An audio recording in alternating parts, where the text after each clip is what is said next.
आपने एक चीज बोली थी कि अगर पैसा बड़ा लगा के हम बिजनेस करते हैं और बिजनेस डूब जाता है तो दोबारा हम पैसा नहीं ले सकते अपने पेरेंट्स से। सेम मेरे साथ हुआ सर, मैंने एक पिज्जा का शॉप खोला था बहुत बड़ा, वो बंद हो गया।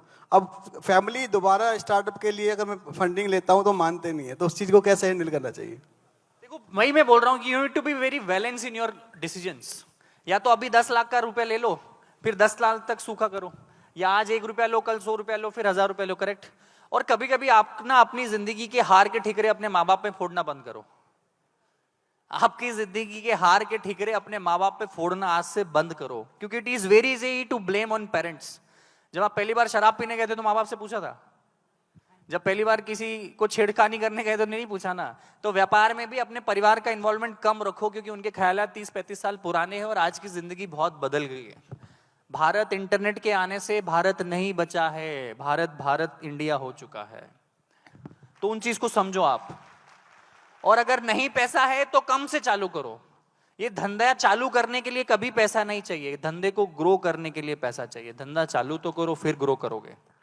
व्यापार चालू करने के लिए कभी किसी को पैसा चाहिए ही नहीं। व्यापार को 10 गुना, 20 गुना, 50 गुना बढ़ाने के लिए पैसा चाहिए होता है। तो ये बहानेबाजी बंद करो। आपने अपने चाय को बेचने से पहले अपने शर्म को बेचा। एक इंसान ऐसा क्यों नहीं कर पाता? अगर आप इस सवाल का जवाब देंगे तो शायद बहुत लोगों को बहुत फायदा होगा। मैं आपको बड़े शांति से सुनना, बड़ी सही चीज बताऊंगा मैं आपको। हमारे देश में वो लोग मान सम्मान पाने के लिए अपनी जिंदगी बिता देते हैं, जिसका सच में कोई व्यक्तिगत ऐसा कर्म नहीं है जिसको उनको नेचुरली सम्मान मिले। मेरे कितने ही मासा जी, फुआ जी, मामा जी है, उनको शादी में अगर उनका इन्विटेशन में नाम ना लिखो तो वो ऐसे फूफा फूफ करवाते हैं मानो उन्होंने कोई संपत्ति दे रखी हो मुझे। वो सम्मान ही किस काम का जो मांगना पड़े। और दूसरी चीज, किस चीज की शर्म है भाई? तुम्हारे पास पैसा नहीं है, तुम्हें पता है।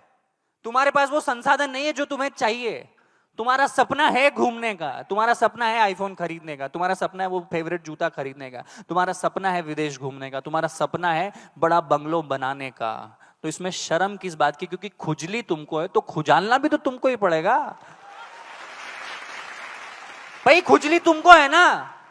कोई बोल रहा है भाई दो आज देखो, मैं आपको रास्ते बताता हूं जिंदगी के। ये जिंदगी है आपकी, मैं यहां से बताता हूं, ये जिंदगी है आपकी। आपको कुछ भी नहीं आता है। आपको 5 स्टार होटल में चेक इन करते नहीं आता है, आपको बोर्डिंग पास निकालते नहीं आता है, आपको बोलते नहीं आता है, आपको सोशल मीडिया चलाते नहीं आता, आपको कुछ भी नहीं आता है। करेक्ट? आपको कुछ नहीं आता है, मान रहे हो? आपको कुछ नहीं आता है। आपके पास 2 ऑप्शन होते हैं। या तो राइट पैर आगे लेके स्वीकार करो कि मुझे नहीं आता है, आज से मैं हर दिन सीखूंगा। या तो यू टर्न ले लो और चद्दर डाल के बिस्तर पे सो जाओ, तुम्हें कोई उठाने जाने वाला नहीं है। 2 ऑप्शन है आपके पास।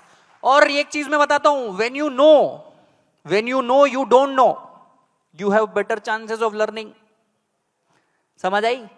जब आपको पता है कि आपको नहीं पता है तो आप सीखोगे। नहीं तो हमारे देश में अलग चलता है, बाप को सिखाएगा, तेरे से ज्यादा पता है, बाप को सिखाएगा, उसको नहीं पता है।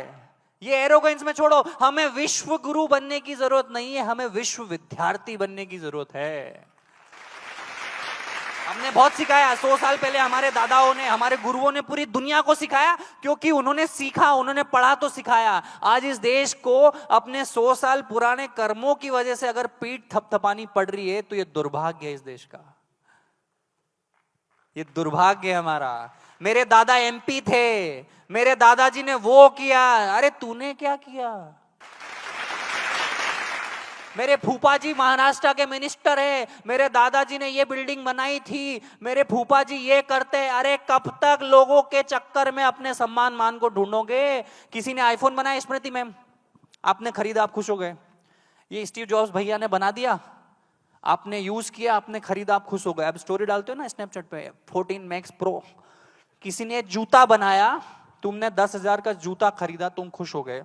किसी ने ये माइक बनाया, हम यहाँ चिल्ला चोट कर रहे हैं, तुम खुश हो रहे हो। किसी ने स्क्रीन बनाई, तुम देख रहे हो, तुम खुश हो रहे हो। तुमने क्या बनाया कि दुनिया खुश हो रही है? तुमने कुछ बनाया क्या? चाय बनाओ यार, समोसा बनाओ, कुछ तो बनाओ कि लोग खुश हो।